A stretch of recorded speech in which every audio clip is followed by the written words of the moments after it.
இந்த கருத்தரங்கு பயன் என்ன? நமக்கெல்லாம் முன்னோடியாக காத்தா திருநாவுக்கரசு அவர்கள் விளங்குகிறார்கள். அவருடைய வாழ்க்கை வரலாறு பார்க்கிற போது பிரமிப்பாக இருக்கிறது. அவர் ஒரு ஆளுமை. குறைந்த ஆண்டு, கிட்டத்தட்ட ஒரு 60 ஆண்டுகளுக்குள் தான் வாழ்ந்தார். ஆனால் அவருடைய படைப்புகள் அத்துணை துறைகள், பன்முக ஆளுமை, எல்லா துறையும் தொட்டுட்டு போனவர்.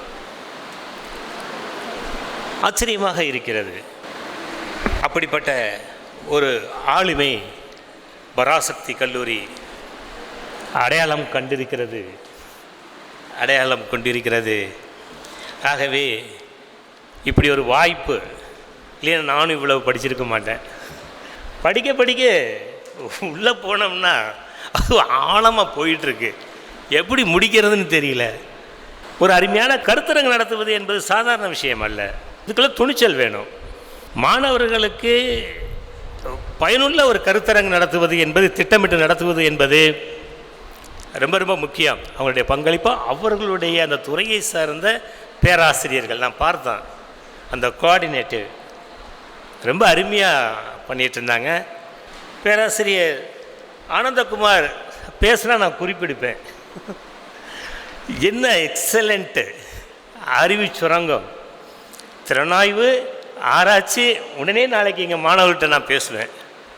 திறனாய்வுக்கும் ஆராய்ச்சிக்கும் என்ன வேறுபாடு நின்று குழப்பம் ஒன்று இருந்துகிட்ருக்கு. எங்களுக்கு தான் நல்ல தெளிவை ஏற்படுத்தினார்கள். அப்போ மதிப்பீடு என்ன கருத்துக்கள் அருமையாக இருந்தது. இதில் என்னன்னா என் சப்ஜெக்டை தான் நிறைய பேசியிருக்கிறாரு. என்னன்னா அவர் கல்வி புல ஆய்வாளர். அதை தான் சொல்ல போகிறேன். 2 மரபு வழி திறனாய்வு, நவீன திறனாய்வு அப்படின்னு சொன்னார். 2 இணைக்கிறார்.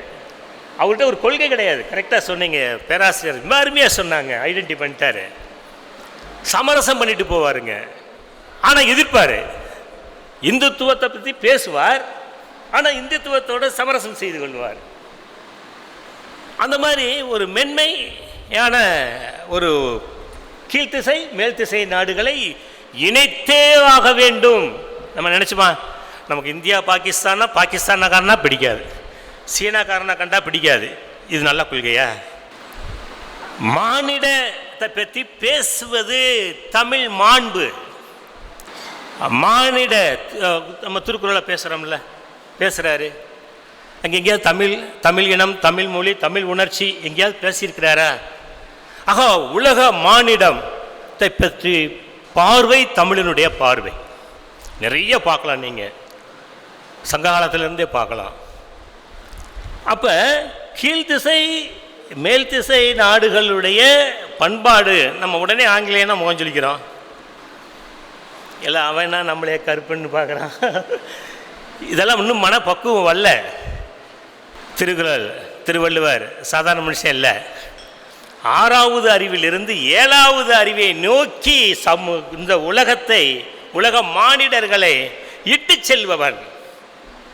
சென்றவன் பாருங்க. அந்த மாதிரி ரொம்ப சிறப்பான ஒரு பார்வையெல்லாம் இருக்கு. பிறகு ஹச்சி வெல்ஸ் எல்லாம் பேசுனாங்க. நானும் அதை தான் பேச போகிறேன். அந்த வரலாற்று ஆசிரியர்கள் நீல்ஸ் இவங்களை பற்றி, மேக்ஸ் முல்லர் பற்றி நிறைய படிச்சிருக்கிறாருங்க. இன்னும் தெளிவாக சொன்னார். அதுதான் திறனாய்வு. உழைப்பு மக்களை பற்றி பேசவில்லை. இவர் ஒரு நகரிய பார்வை உடையவர் அப்படிங்கிற ஒரு பார்வை இருக்குது. அதே மாதிரி தமிழ் மரபு வேறு, சமண பௌத்தத்தோடு நெருக்கமான பௌத்த இதில் சொல்லியிருக்கேன். சமண பௌத்தத்தோடு நம்முடைய மரபு இன்னும் பார்க்க வேண்டியது இருக்குது, நிறைய இருக்குது. சரி, இந்த அடிப்படை, ஏன்னா அந்த பேச்சு என்னை மிகவும் கவர்ந்தது. உலக தமிழ் ஆராய்ச்சி நிறுவனம், நான் பாலகிருஷ்ணன் ஐயாவை பார்த்து 2 புஸ்தகம் கொடுக்க போனேன். ஏன்னா அதுக்கு மேலே அவரை பார்த்ததில்லை, அந்த நேரடியாக பார்த்ததில்லை, பேசினதில்லை. சிந்து சமவெளி நாகரிகத்தை எல்லாம் பேசக்கூடியவர். அதனால் நாங்கள் செப்பு பட்டயங்கள் பற்றியும் தமிழ் கல்வெட்டுக்கள் பற்றியும் பெரிய புஸ்தகம் போட்டிருக்கோம். ஒரு 100 பேர் எழுதின கட்டுரைகள். அதை கொண்டு போய் கொடுக்குறக்கு போகிற போது நம்ம சுலோச்சனா மேடம் அந்த பக்கம் போயிட்டு வந்துட்டு இருந்தாங்க. அதுக்கு முதல்ல ஃபேஸ்புக்கில் நான் பார்ப்பேன், பேசிக்கிட்டே இருப்பாங்க. அந்த ஊர் பெயர் ஆய்வு ரொம்ப இன்ட்ரெஸ்டிங்காக இருக்குது. ஏன்னா வரலாற்று ஆய்வாளர்களுக்கு அது ரொம்ப பயன்படும். அந்த ஒரு அருமையான ஒரு ஸ்காலர் பரவாயில்ல, சென்னையில் உலகத்தமிழ் ஆராய்ச்சி நிறுவனத்தில் இருக்காங்கங்கிற சந்தோஷம் எனக்கு இருக்குது. அப்படிப்பட்ட ஆய்வாளர்களையெல்லாம் பேராசிரியர்களையெல்லாம் பயன்படுத்தியிருக்காங்க. பேராசிரியர் பற்றியே நான் நோக்க ஒரு மிக அருமையான பேராசிரியர் மாணிக்கவேல் அவர்கள் நான் பார்த்துருக்கேன், சில கருத்தரங்களையெல்லாம் பார்த்துருக்கேன், பேசுவாங்க. ஆக மிக அருமையான ஒரு உரை. இவர் ஒரு பன்முகத்தன்மை, ஏன்னா நமக்கெல்லாம் ஒரு முன்னோடியாக இருக்கிறார். அவர் பேராசிரியர், எழுத்தாளர், அறிஞர், விமர்சகர், பேராசிரியர் சொன்னாருங்க இல்லையா, எல்லாத்தையும் காட்டிலும் பெயர்ப்பாளர், மொழிபெயர்ப்பர் ரொம்ப ரொம்ப முக்கியங்க. வரலாற்று அறிவு என்பது பேசிக், அடிப்படை. வரலாறு இல்லாமல் கால அடிப்படை புரிந்து கொள்ளாமல் நம்ம எதையுமே பார்க்க முடியாது. அது ஒரு முக்கியமான ஒரு விஷயமாக நாம் பார்க்குறோம். அந்த அடிப்படையில் இங்கே இருக்கின்ற மாணவர்கள், அளவான மாணவர்கள், இயல்பான ஒரு கருத்தரங்கு, ஒரு நல்ல சூழலில் பேசுவதில் நான் பெருமைப்படுகிறேன். ஒரு வரலாற்றில் தேர்ச்சி உடையவர்கள் தான் மிகச்சிறந்த ஆளுமையாக வர முடியும். இந்த வரலாறு அப்படிங்கிறது வரலாற்று துறைக்கு மட்டுமே சொந்தமல்ல. மாப்போசி கூட மூவாரங்கில் மதுரை காமராஜர் பல்கலைக்கழகத்தில் ஒரு நாள் பேசினார், தமிழ்துறை இருக்கும்போது எதுக்கு வரலாற்று துறைன்னு பேசணும், அப்படி பேசினார். அப்போ தமிழ்துறையும் வரலாற்று துறையும் கிட்டத்தட்ட ஒன்று தான். ஸ்கிரிப்ட் தமிழ் எழுத்துக்களை நாம் படிக்கணுமா, வரலாற்று துறையை சேர்ந்தவங்க பாடத்திட்டத்தில் வைக்கிறது சரியாக இருக்குமா? என்னை பொறுத்த வரைக்கும் சங்ககால எழுத்துக்களை தமிழ் மாணவர்கள் படிக்க வேண்டும். சங்கம் அறிவிய கால எழுத்துக்களை தமிழ் பேராசிரியர்கள் படிக்க வேண்டும். வட்டெழுத்துக்களை நாம் படிக்கணும். அது படிக்காம எல்லாம் நம்ம கருத்துக்கள் சொல்ல முடியாது, நிறைய விஷயம் இருக்குங்க.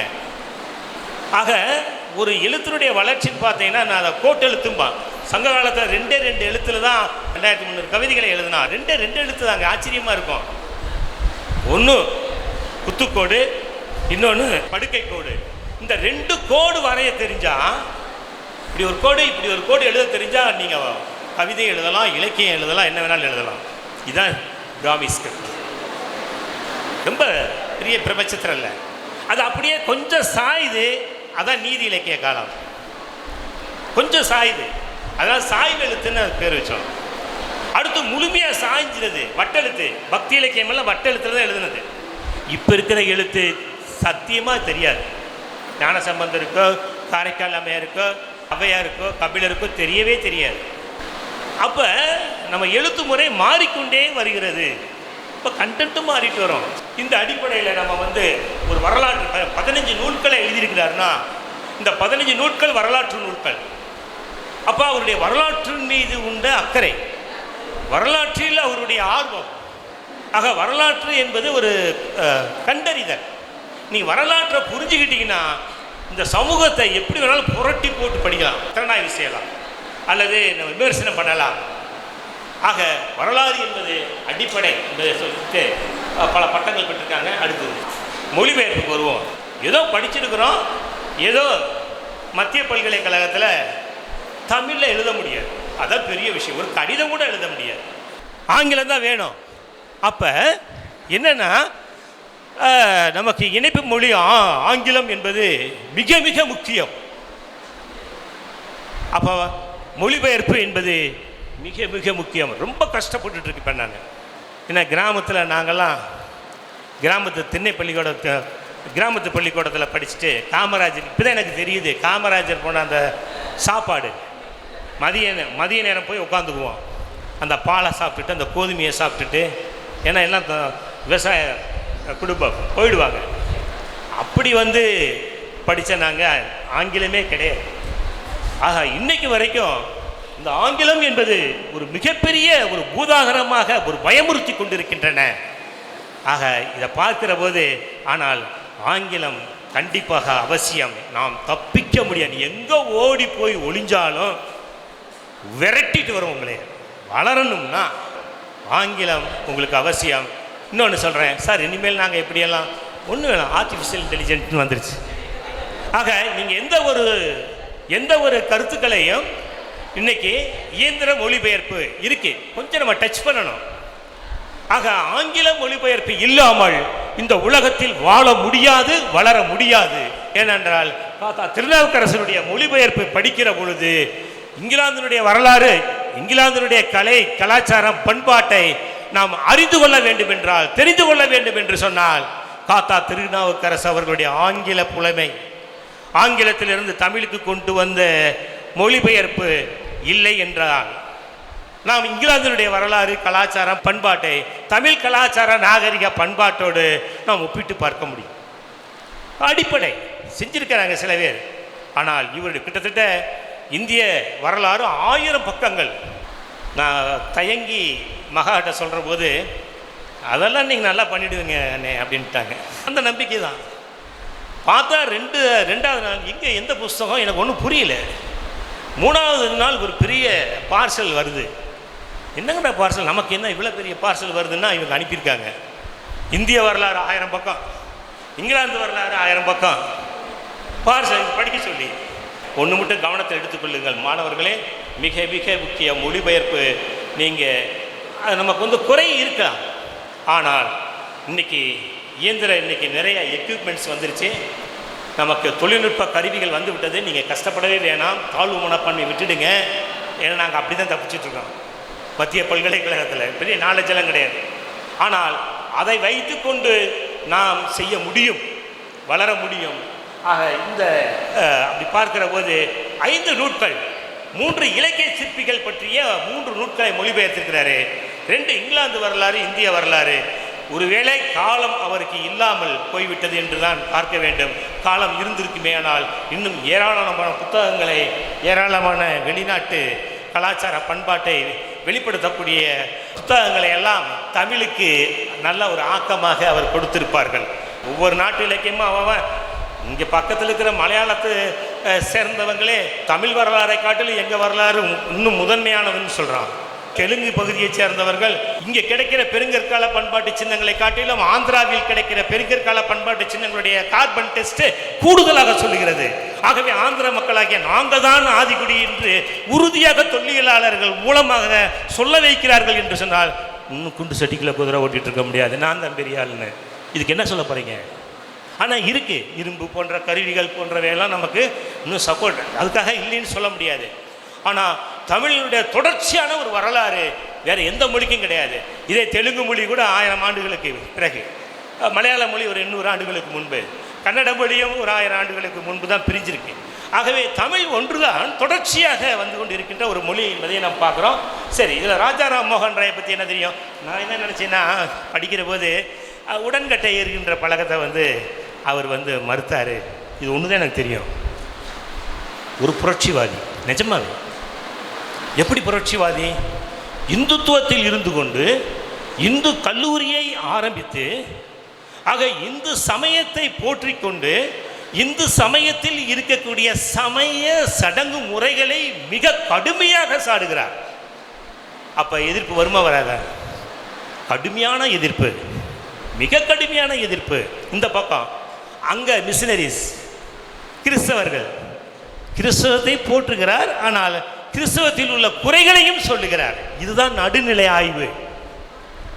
அப்போ அவர்களுடைய எதிர்ப்பும் வருகிறது ராஜாராம் மோகன் ராய். இந்த மாதிரி குரான் அங்கேயும் அவர் பார்க்குறாரு. ஆக எந்த மதமாக இருந்தாலும் சரி, எங்கு குறைகள் இருந்தாலும் தட்டி கேட்கின்ற, அந்த குறைகளை காண்கின்ற, அந்த குறைகளை சொல்லுகின்ற துணிச்சல் ராஜாராம் மோகன் ராய்க்கு இருந்தது. உடன்கட்டை சதி மட்டும் அல்ல, இன்னும் சொல்லப்போனால் அந்த புத்தகத்தில் சதிங்கிற சொல் சில இடங்கள்ல தான் வருது. அவர் ஒரு புரட்சியாளர். அடுத்து நெக்ஸ்ட் அவருடைய மொழி, அவருடைய அடுத்தது ஏன் அவருடைய 3 பதிப்பு மிகப்பெரிய அளவில் போயிருக்குன்னா, அது தேவை, சமூகத்தினுடைய தேவை தான். பிரம்மசபை, பிரம்ம சமாஜம், இங்கிலாந்தில் இந்த வெளிநாடுகள்லாம் போகிறாரு. இவர் வங்கத்தில் இருந்தார். வங்க மொழியில் இருந்துக்கிட்டு அறிவியல் பற்றி பேசுகிறார், அறிவியல் கட்டுரைகளை எழுதுகிறார். அதே சமயத்தில் ஆங்கிலத்திலையும் அறிவியலை பற்றி பேசுகிறார். இந்த மாதிரியான ஒரு பன்மொழி புலமை பெற்றவராக அவர் இருப்பதை பார்க்கலாம். இந்த அடிப்படையில் இதை மொழிபெயர்க்கின்ற பொழுது ராஜாராமை பற்றிய இந்த நூல் இல்லாவிட்டால் ராஜாராமை பற்றிய புரிதல் நமக்கு இல்லாமல் போயிருந்திருக்கும். ஆகவே சாகித்ய அகாடமி ஒரு சரியான மனிதரை கண்டறிந்து அவர்கள் இந்த நூலை போட்டிருப்பது சிறப்புக்குரிய இருக்குது. இங்கே பாருங்கள், மறுமலர்ச்சியின் விடிவெள்ளி, இதைத்தான் முடிவெளின்னு சொல்ல போகிறேன். அடுத்து கடகடன் போயிடலாம். மறுமலர்ச்சியின் விடிவெள்ளி.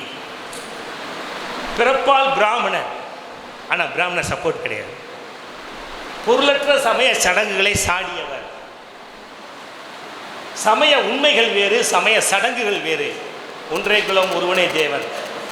இந்தியா மட்டுமல்லாமல் உலகம் முழுவதுக்கும் உணர்த்தியவர் தைரியமாக. கீழே நாடுகளின் பண்பாடு, மேலை நாடுகளின் பண்பாடு, புதிய உலக நாகரிகத்தை கொண்டு வந்தவர். அவர் வந்து நல்லா ஆகிச்சிங்க. அதான் பாருங்கள், அடுத்த தளத்துக்கு போகிறாரு. நம்ம சும்மா தமிழ் கல்ச்சர், தமிழ் பண்பாட்டையெல்லாம் பேசிகிட்டு இருக்க முடியாது, ஆகாது. நமக்கு பெருமையாக இருக்கும். ஆனால் மேலை நாடு பண்பாடு, மேலை நாகரிகமும் வேண்டும். மேலை நாகரிகமும் கீழே நாகரிகமும் இணைந்து ஒரு புதிய நாகரிகம் ஒன்று உருவாக வேண்டும் என்று இந்த மனித சமூகத்தை அடுத்த தளத்திற்கு எடுத்து சென்றவர் ராஜா ராம்மோகன் ராய். இது பெரிய விஷயம். அடுத்து அவர் போட்டிருக்கிற அந்த மொழிபெயர்ப்பு பாருங்க, வைகரை இருள். அப்போ இலக்கிய ரீதியாகவும் சொல்லுக்கு சொல் மொழிபெயர்ப்பது அவர் நோக்கம் அல்ல, சொல்லுக்கு கருத்து மொழிபெயர்ப்பு என்பதுதான் இவருடைய நோக்கமாக இருக்கிறது. அந்த பண்பாட்டு பின்புலத்தை புரிந்து கொண்டு, வரலாறு பண்பாட்டை புரிந்து கொண்டு மொழிபெயர்க்க. அது மட்டும் இல்லை, இன்னொரு முக்கியமான விஷயத்தை நாம் இவர்கிட்ட பார்க்க முடியுது, ஒரு ஆராய்ச்சியாளர். ஆக மூல நூலை அப்படியே மொழிபெயர்ப்பது நம்பலை, இவர் போய் சோதித்து பார்க்குறாரு. அந்த மூல நூல் எழுதிய அந்த டெக்ஸ்ட் புக்கு அந்த மூல நூல் ஆசிரியர் சொன்னது சரிதானா என்ற ஆராய்ச்சிக்கு உட்படுத்துகிறார். அவர் ஒரு மொழிபெயர்ப்பாளருடைய வேலை நூலை மொழிபெயர்ப்பது மட்டுமல்ல, அந்த மூல நூலாசிரியருடைய கருத்து சரிதானா என்று போய் சரி செய்கிறார், போய் பார்க்குறாரு. அப்போ ஒரு ஆராய்ச்சியோடு அந்த களத்தில் நின்று உள்ளே பார்க்கிற போது அது நிறைய படிக்கணும். சும்மா ஒரு புத்தகத்தை எடுத்துக்கிட்டு அப்படியே மொழிபெயர்ப்பு என்பது இல்லை. அப்போ சொல்கிறாரு, ராஜா ராம்மோகன் ராயை பற்றியே சில கருத்து முரண்பாடுகள்லாம் உண்டு. அப்போ ராஜா ராம்மோகன் ராய் அந்த கருத்து முரண்பாடு சரியா என்று ஆராய்ச்சிக்குள் போகிறார், தேடுறார், களப்பணி ஆற்றுகிறார். இல்லை, அந்த தவறு அவர் செய்யவில்லை என்று சொல்லிட்டு தான் அவர் மொழிபெயர்க்கிறார். நான் போனேன், என்கொயரி பண்ணேன், அப்படி ஒரு தவறு இல்லை. ஏன்னா எதிரிகள் இருப்பாங்க இல்லையா, பகைவர்கள் இருப்பாங்க இல்லையா, பொறாமைப்படுகின்றவர்கள் இருப்பார்கள் இல்லையா. அப்போ இதையெல்லாம் ஒரு மொழிபெயர்ப்பாளர் மனதில் வைத்து கொள்ள வேண்டும் என்று அவர் கருதுகிறார். கல்வி சீர்திருத்தம், கிறிஸ்துவ மிஷனரியோட கருத்து வேறுபாடு பாருங்க, கிறிஸ்தவர்களோட கருத்து வேறுபாடு. ஆனால் இங்கிலாந்து பாராளுமன்றத்தில் இங்கிலாந்துக்கெல்லாம் போகிறார். கடைசியில் அங்கே தான் அவர் வந்து தஞ்சமடைகிறார்னு சொல்வதை கேட்டால் அவர்கள் தான் இவரை போற்றுகிறார்கள், பாராட்டுகிறார்கள். ஆக சமாதி கூட அந்த பகுதியை சேர்ந்தவர்கள் தான் அவருக்கு இறுதி காலத்தில் முக்கியத்துவம் கொடுத்திருப்பதை பார்க்கலாம். வங்காள மொழி உரைநடையின் தந்தை, வங்காள மொழியின் துருபத இசைப்பாடல்கள், அரசியல் சீர்திருத்தத்தின் பேரார்வம், பத்திரிகையாளர்கள் முன்னோடி, பொருளாதார சீர்திருத்தம், இத்தனையும் பேசியவர் ராஜா ராம்மோகன் ராய். நெக்ஸ்ட், இணைப்பு ஒற்றுமை இந்து முஸ்லீம், இது ரொம்ப முக்கியங்க, ரொம்ப ரொம்ப முக்கியம். மானுடத்தை பேசுகின்ற, மானுட ஒற்றுமையை பற்றி பேசுகின்ற, வள்ளுவரை பற்றி பேசுகின்ற நாம் பக்கத்தில் இருக்கிற அந்நிய நாடுகளை அருவருப்பாகவும் வெறுக்கத்தக்கவர்களாகவும் இருந்து நாம் வந்து ஒரு வேறுபாட்டை கற்பித்து கொண்டு ஒரு பிரச்சனைகளை உருவாக்கி கொண்டு இருக்கின்ற இந்த சமூகத்தில் சமூக ஒற்றுமை என்பது அவசியம் என்பதை அப்படியே அவர் வந்து பார்த்துருக்காரு. இந்து முஸ்லீம் ஒற்றுமை, உருவ வழிபாடு, மூட பழக்க வழக்கம், இதை வந்து எதிர்க்கிறாரு. எதிர்த்தனால வீட்டை விட்டு விரட்டப்படுகிறார். அவர் வெளியே வந்துடுறார், பெற்றோரை விட்டு வெளியே வந்துடுறார். எனக்கு வேண்டாம், எனக்கு சீர்திருத்தம் தான் முக்கியம் என்று ஒரு டெடிக்கேட்டட அர்ப்பணிப்போடு பார்க்கலாம். புத்த மதத்தில் அது வந்து பார்த்தீங்கன்னா கடவுள் மறுப்புக்காக அந்த புத்த மதமே உருவாகணும். நீ பார்க்கலாம், மகாயானம் ஹீனயானம்ட்டு பார்க்கலாம். பின்னாடி புத்தரையே கடவுளாக்கிட்டா கண்டிக்கிறார். ஒரே தெய்வ கோட்பாட்டில் இருக்க ஒரு பரிசு என்பதை நம்ம பாரசீக மொழியில் சொல்லப்பட்டிருக்கிற ஒரு நூலாக்கம் என்பது மிக முக்கியமானது. நெக்ஸ்ட்டு, பரம்பொருள் சிந்தனை, கண்மூடித்தனமான நம்பிக்கை எதிர்ப்பு, இந்த மாதிரி பகுத்தறிவு ஆராய்ச்சி தேவை. அப்போ பகுத்தறிவுனாவே ஆன்மீக எதிர்ப்பு அல்ல, ஆன்மீகத்தில் இருந்து கொண்டே பகுத்தறிவை பார்க்கலாம். அதுக்கு ராஜா ராம்மோகன் ராய் சிறந்த எடுத்துக்காட்டு. தாயத்து கட்டுதல், பேய் ஓட்டுதல், இதெல்லாம் பார்த்தீங்கன்னா இதெல்லாம் எதிர்க்கிறாரு. இந்து முஸ்லீம் பௌத்தம் குறித்து ஒரு ஒப்பீடு. ஆக புதிய இந்தியாவின் தந்தை என்று நாம் சொல்லலாம். ஆக காத்தா திருநாவுக்கரசு இந்த நூல் எழுதினால தான் இந்த கருத்துக்களை நாம் பெற முடிகிறது. ஆக கல்கத்தாவில் ஆற்றிய அந்த பணியை பார்க்குறோம். மூட நம்பிக்கை, குருட்டு பிடிவாதங்களை எல்லாம் அவர் இது பண்ணுறாரு. உடன்கட்டை, சதி ஒழிப்புங்கிறது ரொம்ப ஒரு போகிற போக்கில் தான் அந்த நூலில் எழுதப்பட்டிருக்கு. இந்து பெண்களுடைய உரிமைகளில் தலையீடு, கணவர் சொத்தில் உரிமை பெண்களுக்கு, இதெல்லாம் அன்னைக்கே சொல்லியிருக்கிறார். அது ரொம்ப முக்கியம். 1800 19ஆம் நூற்றாண்டின் தொடக்கத்திலே பெண் உரிமையை பற்றி, பெண் சொத்துரிமை பற்றி பேசியது ரொம்ப ரொம்ப முக்கியமான விஷயம் பார்க்கலாம். இந்த மாதிரி சாதி சமூக அமைப்பை எதிர்த்து போராடியது. நெக்ஸ்ட் கல்வி சீர்திருத்தம், இந்து கல்லூரி முயற்சி ட்ரெடிஷ்னல்லே இருக்கிறாரு. அந்த நல்ல விஷயங்களை எடுத்துக்கொள்கிறார். உயர்தர ஆங்கில பள்ளியும் உருவாக்குறார், அவரே உருவாக்குறாரு. ஆங்கிலத்தில் அறிவியல் பாடம், வங்காள மொழியில் அறிவியல் பாடத்தை உருவாக்கி பாடத்திட்டத்தில் உருவாக்கியிருக்கிறாங்க. நெக்ஸ்ட் அரசியல் சீர்திருத்தத்தில் பேரார்வம் காட்டியிருக்கிறாங்க.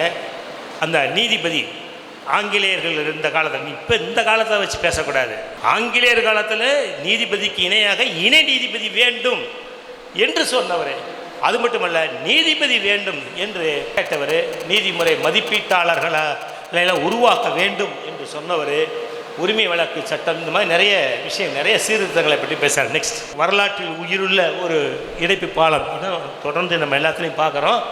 பழைய சாதி குடிப்பு, மூட பழக்க வழக்கம், அறிவியலுக்கு எதிர்ச்சதிகாரம், ஜனநாயகத்திற்கும் இணைப்பு பாலமாக விளங்குதல், எதையும் ஆராயும் உரிமை உடையவர், அறிவியல் எடுத்து பேரிடபாடு, மனித இனத்தின் பரிவு, இரக்கம், மேலை கீழே நாகரிக பண்பாட்டு இணைப்பு, இது ரொம்ப ரொம்ப முக்கியமான விஷயம். ஆக புதிய இந்தியாவின், ஏன்னா அவங்கெல்லாம் நம்ம இந்திய கலாச்சாரம், தமிழ் கலாச்சாரத்துக்கு வந்துட்டாங்க. மூலாசிரியர் எழுத கருத்துக்களை, செய்திகளையோ மொழிபெயர்ப்பது மட்டுமே மொழிபெயர்ப்பாளருடைய பணி அல்ல. இதான் அவர்கிட்ட நம்ம கற்றுக்கக்கூடிய மிக முக்கியமான விஷயம். மூலாசிரியர் தன் மூலப்பிரதியை எவ்வாறு ஆராய்ந்து எழுதியிருக்கிறார் என்பதை மொழிபெயர்ப்பாசிரியர் கவனத்தில் கொண்டு வந்திருப்பது பாராட்டுதற்கு உரியது. ராஜாராம் மோகனை பற்றி காலப்போக்கில் இருந்த தவறான கருத்துக்களை நம்ம பேசிட்டோம், அது நிறுவியிருக்கிறாரு. இவருடைய பணி சமூக உண்மையை காண்பதாக இருக்கு. சமூக உண்மை, நான் சொன்னோம் இல்லையா, நம்ம இந்த வாழ்க்கை சமூக பிரஜை உடையவர்களாக இருக்க வேண்டும், ஒரு அர்த்தமுள்ள வாழ்க்கை இருக்க வேண்டும். நெக்ஸ்ட் ஆக்ஸ்போர்டில் இந்த அடுத்த நூல் வின்சென்ட் ஆர்தர் ஸ்மித் அப்படிங்கிறவர் எழுதின வரலாறு. இந்தியலாளர், வரலாற்று எழுத்தாளர், இந்திய ஆட்சிப்பணி, அது இப்போ க்யூரேட்டர்னு சொல்லுவோம் நம்ம ஆர்கியாலஜி தொல்லியலில். அந்த பணியாற்றியவர். பண்டை இந்திய வரலாறு, அசோகர், அக்பர் போன்ற இந்திய ஆட்சியாளருடைய வரலாறை எழுதியவர். இங்கே ஒரு குறைபாடு, நம்ம பேராசிரியர் ஆனந்தகுமார் சொன்னது போல் நானும் இதில் ஒரு சின்ன ஒரு குறைபாட்டை பார்க்குறேன். இந்த இந்திய வரலாறை படித்தீங்கன்னா தமிழருடைய வரலாறு இல்லை. முதல்வர் வரலாற்றுத்துறை பேராசிரியர் கொஞ்சம் கவனிக்கணும். நான் கூட மத்திய பல்கலைக்கழக வரலாற்றுத்துறை பேராசிரியர்கிட்ட சொல்கிறது உண்டு. அந்த மத்திய பல்கலைக்கழக வரலாற்றுத்துறையினர் போடுகின்ற சிலபஸில் பார்த்தீங்கன்னா அசோகர் வரலாறு, மௌரியர் வரலாறு, குப்தர் வரலாறு தான் இருக்கும். நம்முடைய தமிழ் வரலாற்று காலத்துக்கு முற்பட்ட நாகரிகம்னு ஒரு மிக முக்கியமான நாகரிகம் இருக்குது. சங்க இலக்கியத்துக்கு முன், அதுதான் கீழடி நமக்கு இதெல்லாம் வெளிப்படுத்துது. இந்த நாகரிகத்தை பற்றி பேசவே இல்லை. இரும்பை உருவாக்கி, இரும்பை கண்டுபிடித்த பிற்பாடு பொருளாதாரத்தில் வளர்ந்தது, வேளாண்மை உற்பத்தி, சமச்சீர் பொருளாதாரம் நிறைய இருக்குது. இப்போ தொழிலாளர்கள் நிறைய கருத்துக்களை வெளிப்படுத்துகிறாங்க. அது மட்டுமல்ல, ஸ்கிரிப்ட் இருக்குது. வரலாற்று காலத்துக்கு முன்பே, இன்னும் சொல்ல போனாக்கும் தமிழ் பிராமிக்கு முன்பே ஒரு எழுத்து முறை இருந்துச்சு. இதெல்லாம் கொஞ்சம் நீங்கள் கவனத்தில் எடுத்துக்கணும். சங்க காலம்தான் இலக்கியத்தினுடைய தொடக்க காலம்னு நினச்சிக்காதீங்க. சங்க காலத்துக்கு முன்பே கிராஃப்டி மார்க்ஸ் என்று சொல்லப்படுகின்ற குறியீட்டு எழுத்துக்கள் இருந்துச்சு. அது நான் குறியீட்டு தமிழ் எழுத்துன்னு சொல்கிறோம்.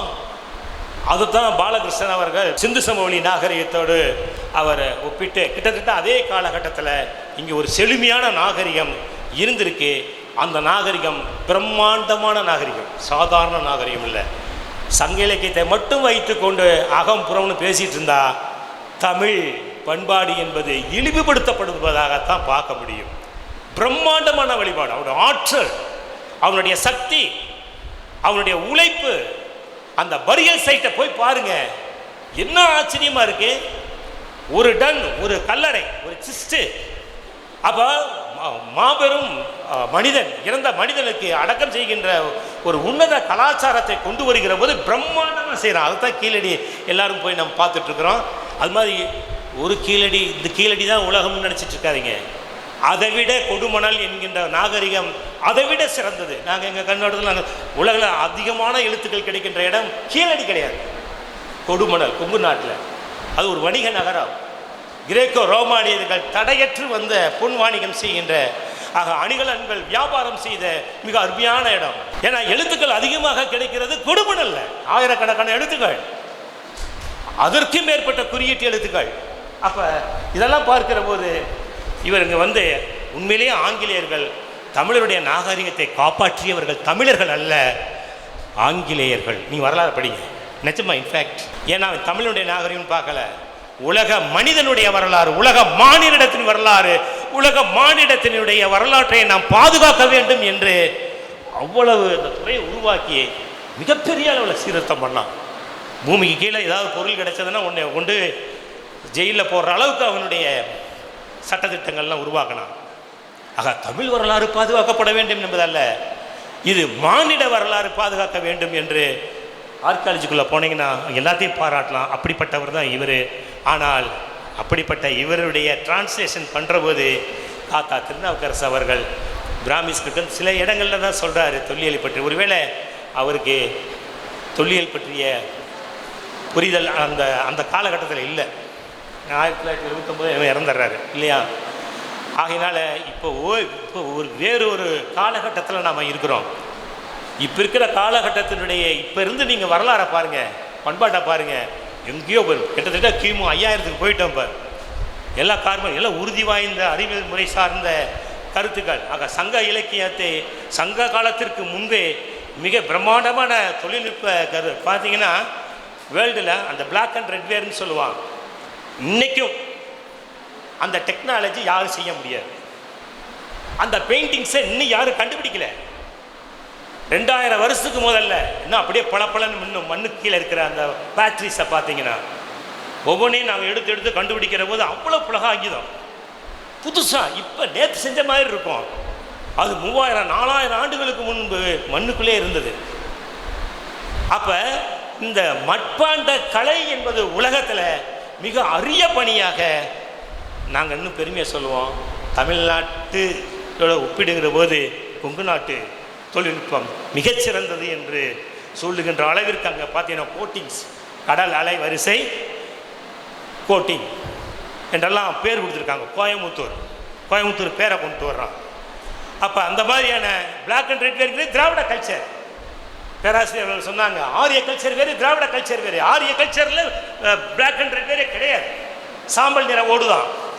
அப்போ ஒரு மட்பானை உருவாக்குவதில் கூட அப்போ இதெல்லாம் சற்று குறைவான ஒரு பார்வை அப்படின்னா அவருக்கு அந்த என்ன பேராசிரியர் தமிழனுக்கோ மூவாவுக்கோ அல்லது இது போன்ற பழைய பாவாணர் போன்றவங்களுக்கெல்லாம் இந்த கருத்துக்கள் அன்றைய தொல்லியலாளருடைய அந்த சோர்சஸ் மெட்டீரியல்ஸ் போய் சேர்ந்திருந்து அவங்க சொல்லியிருப்பாங்க. அன்னைக்கு அவர்கள் காலத்துக்கு கிடைத்த கருத்துக்கள் அவ்வளவுதான் கிடைச்சது. ஆனால் இப்போ நமக்கு நிறைய விஷயங்கள் கிடைக்குது. அப்போ இது பார்க்குற போது இவர் இந்திய வரலாறு எழுதும்போது ஆங்கிலேய வரலாறை தான் ஃபாலோ பண்ணுறார். அப்போ தமிழக வரலாறுக்கு ரொம்ப கம்மியான சொற்ப இடத்தை தான் கொடுத்துருக்குறாங்க. இப்போ எழுதுவதாக இருந்தால் தமிழருடைய வரலாறும் ஒரு நீண்ட வரலாறாக எழுதப்பட வேண்டிய இடத்துல இருக்கிறோம். நாணயமெல்லாம் இங்கே தாங்க அதிகமாக கிடைக்குது. ரோமானிய கிரேக்க நாணயங்கள் இந்தியாவில் எங்கே அதிகமாக கிடைக்குது? கோல்டு காயின்ஸ் தமிழ்நாட்டில் தான் கிடைக்குது. இன்னும் சொல்லுவேன், கொங்கு நாட்டில் தான் கிடைக்குது அதிகமாக. அந்த அளவிற்கு அந்நிய செலாவணி பொருளாதாரத்தில் தமிழர்கள் வரலாற்று காலத்திற்கு முன்பே கிரேக்க ரோமானியரோட கடல் கடந்து அவங்க போராடி மிகப்பெரிய ஒரு வணிக பொருளாதாரம். சோழர் காலத்தை ஏன் பெருசாக பேசுகிறோம்? அடுத்து பொருளாதார வளர்ச்சி, மக்கள் அடுத்த கட்ட வளர்ச்சி, வெற்றி மட்டும் இல்லை, போர் மட்டும் அவங்க நோக்கம் இல்லை, அடுத்த கட்ட பொருளாதார வளர்ச்சியை நோக்கியும் அவர்கள் போயிருப்பது ட்ரேடுன்னு சொல்லுவாங்க. பெரு சாலைகளை போடுறான், பார்த்தீங்கன்னா கொங்கு நாட்டிலிருந்து காவிரி டென்னத்தை நோக்கி அரபிக்கடலையும் வங்காள விரிகுடாவும் இணைக்கின்ற ராஜகேசரி பெருவழி சோழ பேரரசனுடைய பெயரில் ஒரு பெருவழிச்சாலை இருக்குது. அதெல்லாம் படித்தோம்னா அப்போ நம்ம நினச்சிட்டு இருக்கிறோம் இது 20ஆம் நூற்றாண்டு தான் பெரிய முன்னேற்றம் அடைந்த. ஒவ்வொரு காலகட்டமும் அந்தந்த காலகட்டத்தில் அறிவியல் முன்னேற்றம் இருக்கிறது. ஆக நம்ம எழுதுகிற போது எழுதுகிற பொழுது இந்த மாதிரியான ஒரு சோர்ஸஸோடு நம்ம எழுதலாம். இந்திய வரலாற்றில் பயன்படும் சில சொற்கள், அதாவது டைனசிட்டி வம்சம் அப்படின்னு மொழிபெயர்த்தால் அது குடும்பம் இல்லையா, அல்ல அரசியல் தொடர்ச்சியை குறிக்கும். இந்த மாதிரி சொல்லுக்கு சொல் மொழிபெயர்க்காமல் புரிஞ்சுக்கிட்டு மொழிபெயர்க்கிற முறை தான் தாத்தா திருநாவுக்கரசனுடைய. பாருங்கள், லேண்டு ரெவன்யூ சிஸ்டம் வரலாற்றுத்துறை பேராசிரியர்களுக்கு தெரியும். நிலவரி வசூல் முறை உலகத்திலே ராஜராஜ சோழன் தான். அது ராஜராஜ சோழன் ஸ்கேல்னு அதுக்கு பேர், அளவின் 3 ஆண்டில் அவனுடைய ஆட்சி பகுதிக்கு உட்பட்ட பகுதிகளெல்லாம் அளந்து வருமானத்தை பெருக்கி நிலையான இராணுவ படையை உருவாக்கணும் தான் வெற்றிக்கு காரணம். நிரந்தர சம்பளத்தை கொடுத்தான். ஆக அந்த மாதிரி இந்த லேண்ட் ரெவென்யூ சிஸ்டம் நிலவரி வசூல் முறை அப்படிங்கிறத பார்க்குறோம். கலோனியல் ரூல் காலனி ஆட்சி முறை பற்றிய புரிதலை பார்க்க முடியுது. இதெல்லாம் அதுக்கு தகுந்தபடி சூழலுக்கு தகுந்தபடி அவர் மொழிபெயர்ப்பை செய்திருப்பதை பார்க்கலாம். விமர்சன குறிப்புன்னு பார்த்தோம்னா முதலாவது விடுதலை போர் பார்வை மிக குறைவாக இடம்பெறுகிறது. அதுலேயும் பார்த்தீங்கன்னா தமிழ்நாட்டு விடுதலை போரை எவனுமே ஃபோக்கஸ் பண்ணல. இதுக்கு அதான் கொடுமையாக இருக்குது. நாங்கள் அண்மையில் ஒரு கல்வெட்டு கண்டுபிடிச்சோம். ஆங்கிலேயன் தான் மற்றவனை தூக்கில் போடுவான். எங்கள் கல்வெட்டில் ஒன்று தமிழன் ஒரு பாளையக்காரன் ஆங்கிலேயனை தூக்கில் போட்டிருக்கான். இந்த கல்வெட்டு எங்களுக்கு கிடைச்சது, ரொம்ப ஆச்சரியமாக இருக்குது. அப்போ இது போன்ற பாமர மக்களுடைய விடுதலை, மீனவர்களுடைய விடுதலை, இதெல்லாம் ஃபோக் சாங்ஸ் இதிலெல்லாம் நம்ம பார்க்கலாம். இந்த மாதிரி நம்ம சில விஷயங்களை நம்ம பார்க்கணும். இந்திய வரலாற்றை அறிவியல் முறைப்படி இவருடைய மொழிபெயர்ப்பில் பார்க்கலாம். அறிவியல் முறைங்கிறது நம்ம விடக்கூடாது, அறிவியல் முறை தான் ஏற்புடையது. ஆகவே இந்த அறிவியல் முறைப்படி நம்ம வரலாற்றை உருவாக்க வேண்டும். வரலாற்று சிந்தனை தமிழில் கொண்டு வந்த நூல் கல்வி நோக்கில் மிகுந்த பயன் அறிவை புதிய மொழி சமூகத்திற்கு அவர் கொண்டு வந்திருக்கிறாரு. அடுத்து இங்கிலாந்தினுடைய வரலாறு, ஹிஸ்ட்ரி ஆஃப் இங்கிலாந்து பேராசிரியர் ஜிஎம்டி ரெவிலியனுடைய அந்த நூலையும் கொண்டு வராரு. இந்த நூல் படிக்காமல் இருந்தால் இங்கிலாந்தினுடைய வரலாறு நுட்பமான பல கருத்துக்கள் நமக்கு தெரியாமலே போயிருக்கும். இந்த நூல் சார்ஜ் மெக்காலே ரெவிலியனுடைய வரலாற்று பேராசிரியர், பர்காம் பல்கலைக்கழக வேந்தராக இருந்தவர். இவர் 2 நூல் எழுதுகிறாரு. இங்கிலாந்தின் வரலாறு, இங்கிலாந்து சமூக வரலாறு என்ற அடிப்படையில் எழுதியிருக்கிறாரு. இது தமிழகத்தில் அறிவு பசியை தணிக்கும் தமிழ் நூலாக இந்த நூலை பார்க்க முடிகிறது. கல்லூரி மாணவர்களுக்கு மட்டுமல்லாது ஓரளவு சிந்திக்க தெரிந்தவர்களுக்கும் படித்து பயன்பெறும் வகையில் எளிய முறையில், அதான் முக்கியம், ரொம்ப ஒன்றுமே புரியாமல் டிரான்ஸ்லேஷன் பண்ணக்கூடாது, மற்றவங்களுக்கு புரியணும். அந்த அடிப்படையில் அவர் ஆராய்ந்து எழுதியிருக்காரு. சுருங்க சொல்லி விளங்க வைத்தால் காலத்தை, இதான் ரொம்ப முக்கியம்.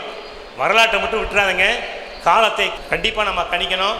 காலத்தை கணிக்காமல் நான் இந்த விஷயத்தையும் பேச முடியாது. இந்த அடிப்படையில் நிகழ்ச்சிகள் மட்டுமே சிறப்பிடம் கொடுத்துருக்கிறாரு. ஸ்காட்லாந்து, அயர்லாந்து பற்றிய சில புரிதல், இப்போ அமெரிக்காவினுடைய அந்த அதிகார மையம் கிரீன்லாந்து எல்லாம் தன்னுடைய பிடிக்கலை கொண்டுட்டு வரணும்னு நினைக்கிறாங்க. இங்கிலாந்துடைய தலைமை 400 வருடம் தான். எலிசபெத் ஆட்சி, கடலக வாழ்வு, இதெல்லாம் அது தெளிவாக இருக்குது, நீங்கள் படிக்கலாம். ஸ்டூவர்ட் மன்னருடைய காலம், புதிய நாடுகளை கண்டுபிடிக்கிறாங்க. ஆனால் புதிய நாடுகளை கண்டுபிடிக்கிற போதே கிட்டத்தட்ட 13 குடியேற்ற நாடுகளை முதல்ல இழந்துடுறாங்க. பிறகு மீண்டும் ஒரு தொழில் புரட்சி வருகிறது. அதில் தான் பல நாடு உலகத்தையே வளர்ச்சி போடுறான். ஆக ஒரு பொருளாதாரத்தின் மூலம், வணிகத்தின் மூலமாகத்தான் ஒரு நாட்டை அடிமைப்படுத்தப்பட அல்லது பொருளாதாரத்தின் மூலம் ஒரு நாட்டை கைக்குள்ளே கொண்டு வர முடியும் என்பதை நான் பார்க்க. அதுக்கு அடிப்படை கப்பல் படை, இதெல்லாம் இதில் பேசப்படுது. கப்பல் படை என்ன, சோழர்களுடைய எழுச்சிக்கு காரணம் அவங்க பார்த்தீங்கன்னா வங்காள விரிகுடாவே ஒரு சோழர்களுடைய பேர் ஏரின்னு சொல்லுவாங்க. நான் அண்மையில் இந்த தாய்லாந்து, வியட்நாம், கம்போடியாவுக்கெல்லாம் போயிட்டு வந்தோம். அங்கே பார்த்தீங்கன்னா நம்ம கோயில்கள் இருக்குது, நம்முடைய கலாச்சார பண்பாடுகளை எல்லாம் அங்கே அப்பயே போய் இவங்க கட்டிடக்கலை இந்த மாதிரியான பல இதெல்லாம் பரப்பியிருக்கிறாங்க. அது என்னென்னா வணிகம் என்பது ஒரு மையமாக இருந்திருக்கிறது. ஆகவே சோழ பேரரசு வலிமை வாய்ந்த பேரரசாக இருந்ததுக்கா. அதே போல் இங்கிலாந்து கப்பல் கட்டுகின்ற தொழில் இருந்த காரணத்தினால்தான் உலகில் ஒரு வல்லரசாக உலகத்தையே தன் கொடைக்குள் கொண்டு வந்திருக்கிறாங்க அப்படிங்கிற விஷயத்தெல்லாம் இதில் சொல்லப்பட்டிருக்கு. இதில் பாருங்கள், பிரிட்டனுடைய பெயர் இங்கிலாந்து வேல்ஸ் இல்லையா, இணைந்த நிலப்பரப்பு. இங்கிலாந்து வேல்ஸ் இது இணைந்த பரப்பு தான் பிரிட்டனுடைய பெயராக பார்க்க முடியும். பிரிட்டன் அப்படிங்கிறது, ஸ்காட்லாந்து அப்படிங்கிறது கிரேட் பிரிட்டன் இவர் மொழிபெயர்க்கிறார், கிரேட் பிரிட்டன். அப்போ அந்த பிரிட்டனோட ஸ்காட்லாந்து சேர்கிற பொழுது கிரேட் பிரிட்டன், பெரும் பிரிட்டன் அப்படின்னு இவர் மொழிபெயர்க்கிறாரு. அது மாதிரி ஒரு தனித்துவத்தை இவர் பார்க்கலாம். அடுத்து பாருங்க, இந்த ஸ்காட்லாந்தோட பிரிட்டன் ஸ்காட்லாந்தோட அயர்லாந்தை சேர்க்குறான். அப்போ அதுக்கு என்ன பேர் வைக்கிறாருன்னா கிரேட்டர் பிரிட்டன், ஆங்கிலத்தில், தமிழில் மாபெரும் பிரிட்டன் என்று இந்த மொழிபெயர்ப்பை நம்ம ரசிக்கலாம். தொழிலாளர் கருத்துக்களையும் ஆங்காங்கே கொஞ்சம் பண்ணியிருக்காங்க. இவர் காலத்தில் தொல்லியல் பெரிய வளர்ச்சி அடையவில்லை. முற்காலத்தில் பெல்ஜியமும் ஹாலந்தும் ஒரே நாடாக இருந்தபோது நெதர்லாந்து என்ற பெயர் இருந்தது. இவர் என்னென்னா, பேராசிரியர் அவர் சொன்னது போல் ஒரு பட்டியலை கொடுப்பாருங்க. காலேஜ் மாணவர்கள் பயன்படுத்த ஒரு பாடத்தை எழுதி முடித்த உடனே கீழே நீங்கள் இந்தந்த புக்கை ரெஃபர் பண்ணிக்கலாம்னு கொடுப்பாரு. ரொம்ப அருமையான ஒரு விஷயம். ஆகவே நீங்கள் தேடி அலைய வேண்டியதில்லை. ஆக ஒவ்வொரு சாப்டரும் முடிக்கிற போது ஒரு பெரிய பட்டியலை கொடுப்பாரு. நெக்ஸ்ட்டு கலைச்சொற்கள்னு பார்த்தோம்னா கொஞ்சம் அந்த கலைச்சொற்களை லேசாக மடாலய தலைவர், மடாலய முதல்வர்னு மொழிபெயர்க்கிறாரு பாணர்கள். பரோன் நில பிரபுக்கள், காணி ஆட்சியாளர் அப்படின்னு சொல்கிறாரு. டெஸ்டில் காவல், கற்கோட்டை. இது ஒரு முக்கியமான விஷயம் என்னென்னா, இவர் உழவர் படை, ராஜாராம் மோகன் ராய் சொல்லியிருக்கணும், இராணுவ படை மட்டும் இருக்கக்கூடாது, உழவர் படை வேண்டும் என்று சொன்னவர் ராஜாராம் மோகன் ராய். உழவர் படை வேண்டும் என்று சொன்னவர். அது ஒரு வகையில் கைலாசபதி கருத்தோட கூட இணைஞ்சு போகிறதாக சொல்லலாம். சேட்டர் ஆஃப் லிபர்ட்டிஸ், உரிமை பட்டயம், இது காப்பர் பிளேட்டுக்கு நான் பட்டயம்னு சொல்லுவோம். ஹவுஸ் கேர்ள்ஸ், வேலிக்கார படையினர், ஸ்கொயர், ஊர் பெரிய தனக்காரர், இந்த மாதிரியான முழுக்க முழுக்க ட்ரையாக இருக்கும். இந்த மாதிரியான ஒரு மொழிபெயர்ப்பு தனக்குன்னு ஒரு பாணியை முடிஞ்ச வரைக்கும் உருவாக்கி மிக அழகாக எடுத்து போகிறத பார்க்கலாம். இரண்டாம் நிலை இலக்கியம் என்ற பார்வையை உடைக்கும் முயற்சியை, ஆக மொழிபெயர்ப்பு என்பது படைப்பு வேறு, மொழிபெயர்ப்பு வேறு. இந்த முயற்சியை உடைக்கிற நீ எந்த அளவுக்கு நீ ஒரு படைப்பு இலக்கியத்துக்கு முக்கியத்துவம் கொடுக்குறையோ, மொழிபெயர்ப்பு இலக்கியமும் அதே முக்கியத்துவம் பெற்றவை தான் அப்படிங்கிறதான் தாத்தா திருநாவுக்கரசனுடைய கருத்து. ஆகவே இரண்டாம் நிலை இலக்கியம் என்ற பார்வையை உடைக்கும் முயற்சியில் ஈடுபட்டிருக்காரு. மூலத்தை தமிழில் உயிர்ப்புடன் மீளுருவாக்கம், நம்ம மீட்டுருவாக்கம்னு சொல்லுவோம், இவர் மீளுருவாக்கம் அப்படிங்கிற வார்த்தையை பயன்படுத்துகிறாரு. சிக்கல்கள், எல்லைகள் இருந்த போதிலும் அவற்றை அறிவுடனும் பொறுப்புணர்வுடனும் எதிர்கொண்ட விதம் இந்திய இலக்கிய ஒருங்கிணைப்புக்கு இந்நூல் நிலையான ஒரு இதாக இருக்குது. இந்திய அடுத்து இந்த இலக்கிய சிற்பிகள்னு சொல்லி 3 நூல்கள் சாகித்ய அகாடமியிலிருந்து வருது. அப்படி வரும்போது தமிழ் மொழி கருத்து மையமான சென்ஸ் பேஸ்டு அணுகுமுறையை வலியுறுத்திய முக்கிய மொழிபெயர்ப்பாளராக, ஆக கருத்துமயமான மொழிபெயர்ப்பாளர் என்று தாத்தாவை நம்ம அடையாளம் காணலாம். சொல்லுக்கு சொல் மொழிபெயர்த்தார்ன்றதெல்லாம் நம்ம அப்படி அடையாளம் சொல்ல முடியாது. தமிழ் மொழிபெயர்ப்பு துறையின் வளர்ச்சிக்கு குறிப்பிடத்தக்க பங்களிப்பு செய்தவர். 1980களில் இது பெரிய விஷயந்தான். மொழிபெயர்ப்பு கோட்பாடுகள், தியரிஸ், சொல்லாக மாற்றுவதல்ல, அர்த்தம், சூழல், பேக்ரவுண்ட்ஸ், பண்பாட்டு உணர்வு ஆகியவற்றுக்கு தக்கவாறு மாற்றி தருவது என்ற அடிப்படையில் பார்க்கலாம். உண்மை நிலை, சென்ஸ், சூழல், கான்டெக்ஸ்ட், இந்த மாதிரியே பார்க்குறாரு. அர்த்த நேர்மை அப்படிங்கிறது என்னன்னு பார்க்குறாரு. கருத்து, உணர்வு, நோக்கம் சிதையாமல் இலக்கு மொழியில் வெளிப்பட வேண்டும் அப்படின்னு அந்த கருத்தையுடையவராக இருக்கிறாரு. வரலாற்று சொற்கள், கருத்து, பார்லிமெண்ட், ஃபெடரலிசம், இண்டஸ்ட்ரியல் ரெவல்யூஷன், தமிழில் நேரடியாக மாற்ற முடியாதவக இருந்தாலும் எந்த இடத்துல மாற்ற முடியலையோ, கஷ்டமாக இருக்கோ, அந்த இடத்துல விலக்கி சொல்கிறார். அது செய்யலாம், அது மொழிபெயர்ப்பாளருக்கு உரிமை. நீங்கள் 4 வரி 5 வரி போட்டு கூட அதை விலக்கிட்டு போகலாம். இன்னும் அந்த குறிப்புகளையும் சொல்கிறாரு. அந்த இடத்துல என்ன சொல்ல முடியல, அது மொழிபெயர்க்க முடியல.